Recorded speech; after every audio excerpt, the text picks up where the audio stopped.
You know, my but anybody that is not here, on my people, you know, but I'm being a little man say, kill it, you know, she didn't go for because I kill it. So, all of them who call us contractors.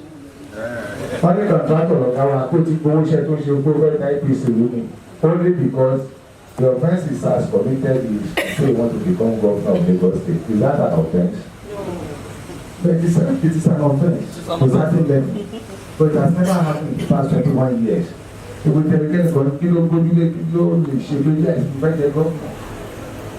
And the guy continue keeping it up.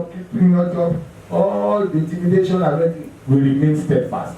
And some of us, not all of us here, yes. Because I have to thank you people because you have tried at various local government at various levels. You have really tried.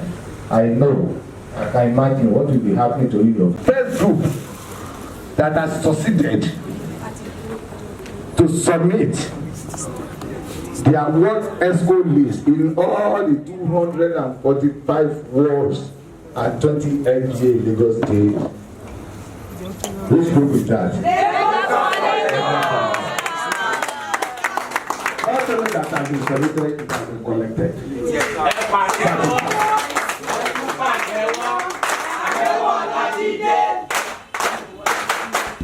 Still alive?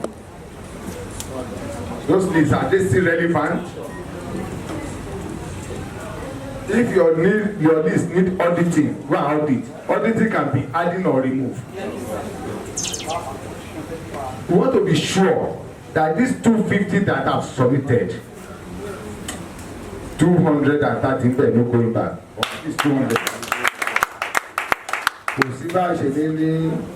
But we have to sift the grains from the shaft very soon. We'll do that. So everybody should go back home and audit their list. We are into serious business now. We want to be Shaki, we meet a bed local, no more. If not of this seat, if not, we don't even come and impress us here. Don't come and impress us. I don't know, I don't want to know how big or small you are in your local government. Your record, what you have in your local government. Tell me that's for this man more, I will just laugh. When some people give report, I will just look and laugh. Because I know factually some of this local government is happening there present. But you can still have second chance. And the second chance is to go back home. Go back home. Go back to your wards and local government and do the needful. What is the needful? We are your members. Who are they? Let us have it. And as soon as possible,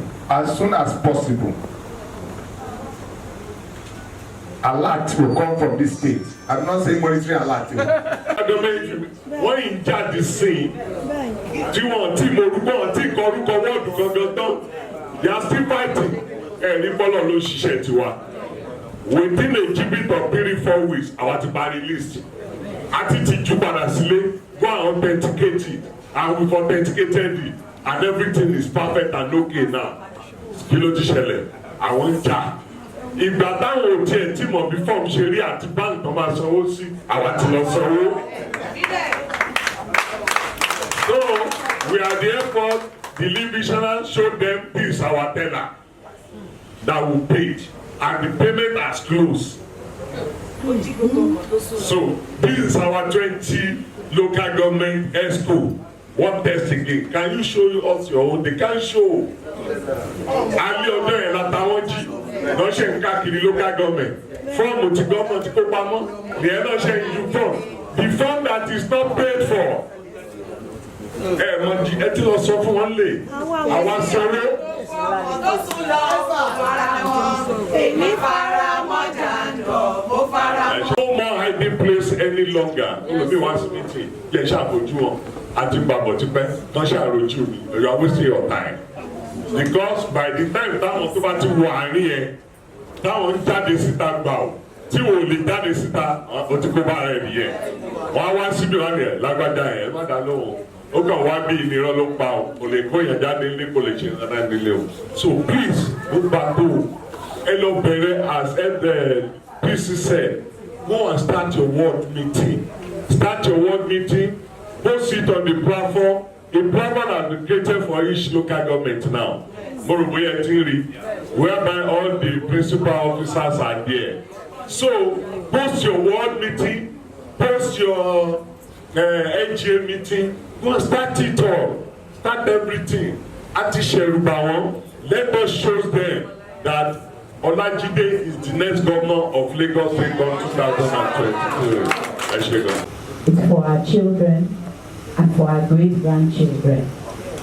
Because it had gotten to a stage that when my children make fun of me, my children are not from Lagos, they're from Ibadan. Mo ti sọ fún wọn láti máa identify pẹ̀lú méjèèjì. But having said that, ibi ni mo bí wọn sí. So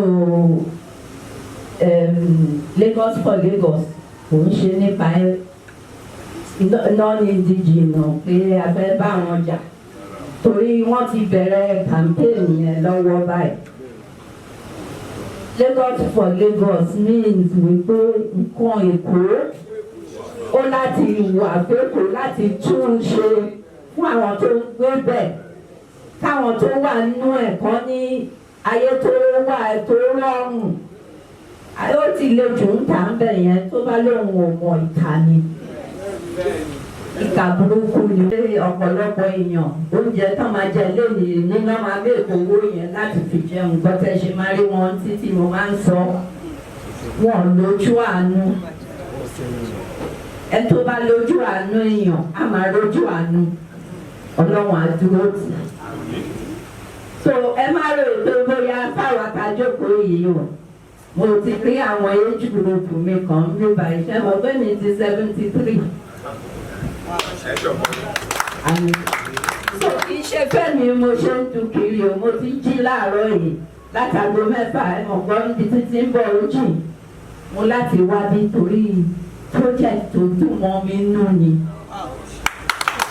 For the first time lẹ́kọ̀ọ́, a máa rí gọ́fúnà tó máa fọwọ́ ara ẹ̀ tó bá lóhùn òun ó ní nǹkan tó fẹ́ ṣe nì ju ẹni tó jókòó sábẹ́ tébù tàbí fẹsẹ̀ ọ̀gá kan lọ́gà wa ní ìwọ ni mo dẹ̀ máa mú sí tó máa wá lọ. Ó délé ó bẹ́ popular candidate over popular candidate. Òun ló ṣe kókó ẹ máa campaign bẹ́ẹ̀ ṣe ń lọ o ládùúgbò yín ẹ máa sọ fáwọn náà nínú jì bẹ́ẹ̀ sí against wọn o torí nígbà tó ń pè mí ara nǹkan tó ń sọ fún mi nìyẹn pé project wa mo ní project yìí ti lọ ẹ gbàgbé ẹ tì mí ilẹ̀ lè máa wá sọ tàbí kò lọ.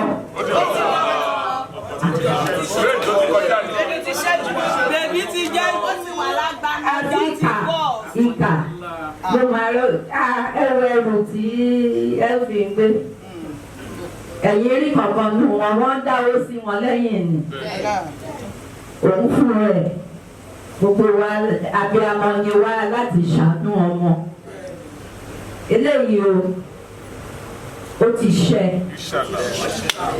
but ó ti ṣe tàbá continue pẹ̀lú pace ká dúró àwọn èèyàn pọ̀ lẹ́yìn wa gan ọkọ̀ tá a gbọ́dọ̀ máa ròyìn ẹnìkan wá wá bẹ́ẹ̀ àwa pẹ̀lú yín ọ̀gbọ́n ká àti ìfẹ́ fún wọn.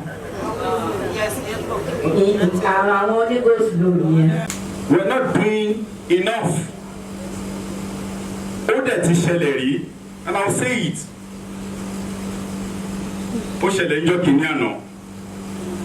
Àdúró ẹnìkan wá sọ fún mi pé ó pe kinní kan wá lọ síbẹ̀. Irọ́ nígbà tó ṣẹlẹ̀ kí la rí.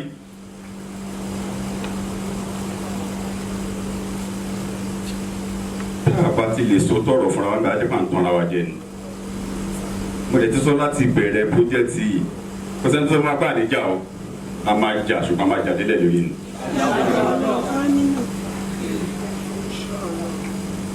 Ẹ jẹ́ ká bẹ̀rẹ̀ wa léèrè. Bóyá ẹ mọ̀ bóyá ẹ mọ̀ inú ilé yìí ti ń kún. Àwọn tó ń wò láti ta tó ń ṣe kíní kan wọ́n ti róye wọ́n ti mọ́ mọ́tẹ́ sọ láti bẹ̀rẹ̀ múná máa dé o. Àbí mi ń sọ pé wọ́n máa dé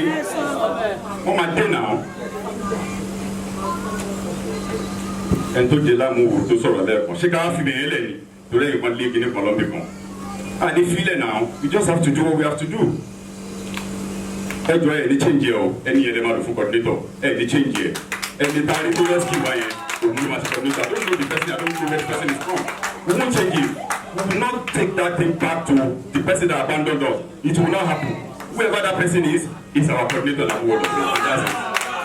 ẹlòmíì àfẹ́gbẹ́ òun náà lè ṣe lọ́la kó òun mú jẹ no wọn ò ní mú jẹ let us go back bóyá afẹ́ bóyá akọ ṣe rí ohun tó ń ṣẹlẹ̀ yìí bọ́lá ń ṣe kọ́ kó ṣe máa ṣẹlẹ̀ ni Ọlọ́run ti kọ́ bẹ́ẹ̀ is that your choice to be part of it or to perish with them. láti bẹ̀rẹ̀ tá ti bẹ̀rẹ̀ project yìí tá à ń sọ fún wa pé Lagos for Lagos kò mọ PDP kò mọ APC kí ni pé tó dá àpónú náà àpónú because at the end of the day àìtí ìmọ̀bi tá a máa yà sí. gbogbo àwọn tá a fẹ́ díje 2023 àtọ́gbà tó fẹ́ jẹ president náà anybody tí mọ̀bi tó máa yà sí. ìtorí ẹ̀ ló fi wà important fún wa láti ṣe pàṣẹ ṣe láti bẹ̀rẹ̀ bí bọ́ọ̀lù ní general election. so àwa sọ pé nítorí ń sè òkè APC láwà yes kíní kan wá ṣẹlẹ̀ wọ́n wá ní nítorí pé wọ́n ní kí gbogbo God the first time governor kó return látòkè iṣẹ́ tó wá ṣẹlẹ̀ àjọyọ̀ àwọn kò fún wèé voice note kan sí mi láti pàtàkì wọ́ọ̀dù Honorable Akin Ajayi ni tó jẹ́ tiwa ọmọ yẹn sọ sínú voice note yẹn mo sẹ́yìn dẹ̀ sí APC abẹ́ẹ̀kọ́ ni mo forward dẹ̀ sí CC náà ó sọ síbẹ̀ ó ní ẹ̀ sà ṣẹ̀rí àwa ọmọ táwa ń bí òun lọ wá nọ́mbà yìí ni o à ń ṣe iṣẹ́ à ń jáde kó dẹ̀ send mi video ṣùgbọ́n àwọn leaders wọn ń sá sẹ́yìn. wọ́n sá ohun ọ̀dúró. wọ́n ń sá sẹ́yìn. mélòó ni wọn ló lè gbé bánà jàǹdọ́ síwájú ilé ẹ̀. níṣẹ́ ni wọ́n ń sá ó ní àwọn lọ sórí field nígbà táwọn débẹ̀ àwọn rí àwọn the other side pẹ̀lú àwọn àgbàlagbà tó dúró tì wọ́n wọ́n tẹ̀ jẹ́ káwọn àgbàlagbà yẹn yìí làwọn torí ń tọ́ṣe báwọn tẹ̀ rí àwọn tàwọn ọkọ̀ tó náà wọ́n ṣe. I dey understand. tó bá wà wọlé bá ro wa yìí pé ní ilé lórí nítorí tí máa jẹ it's okay it's okay jẹ́ ká raise àwọn olùmí tó máa ṣe fún wa it doesn't change the fact that you are one of us it's okay. ẹlòmí ò fẹ́ bá mi sọ̀rọ̀ lórí fóònù ọ̀rẹ́ mi ò fẹ́ bá mi ya fọ́tò pé wọ́n torí local government election kò sí kankan ní wọn tí wọ́n mú. wọ́n tún fi vice lọ wọ́n tún já wọn wọ́n tún fi ẹgbẹ́ nípa wọ́n tún já wọn náà ni. ẹgbẹ́ jẹjẹ máa ṣì jẹjẹ lọ. kò sí nǹkan méjì ọlọ́run kan ní náà. all of us we need to put ourselves together and know what we truly feel. Nobody kò sẹ́ni tó máa mú ẹ fún kankan o wà nílẹ̀ nílẹ̀ ojúṣe ń bẹ̀rù kí ló fẹ́ ṣe fẹ́ pọ̀ níwò ni. sí nǹkankan tó máa ṣẹlẹ̀ tó máa take me by surprise no because mo ti lóko kúnlẹ̀ kí tó gbẹ pàṣẹ.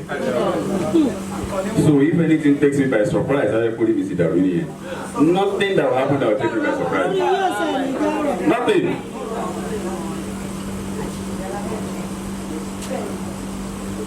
Everybody ló mọ ibi tó fi jókà ẹ̀ sí. ẹ jọ nítorí Ọlọ́run iṣẹ́ tó wà nílẹ̀ yìí ó ti dójú ẹ̀ òun làwọn olùkọ́ yìí. ibi tọ́rọ̀ wá dé lẹ́ni tó dé pẹ̀lú pọ́jẹ́tì yìí má sì lórí bálọ̀tì láàbí ń dáná ọ̀sà o n tó bá ti mú àwọn lórí bálọ̀tì. sọ àwọn yòókù náà tó bá kó tí wọ́n dé bára tẹ̀ wá kó wá jókòó mú bára la ẹ̀bẹ̀ pé ẹ̀yìn ìgbà kan tẹ́lẹ̀ kan máa ṣe kí ní kan jẹ́ra will be several miles wọ́n máa ti dé wà bọ̀ lẹ́yìn. ní planning. bàbá sọ pé mo ò ṣe rẹ̀ ti gbọ́. gbogbo wa ló lè gbẹ́ ẹ̀kọ́ sí.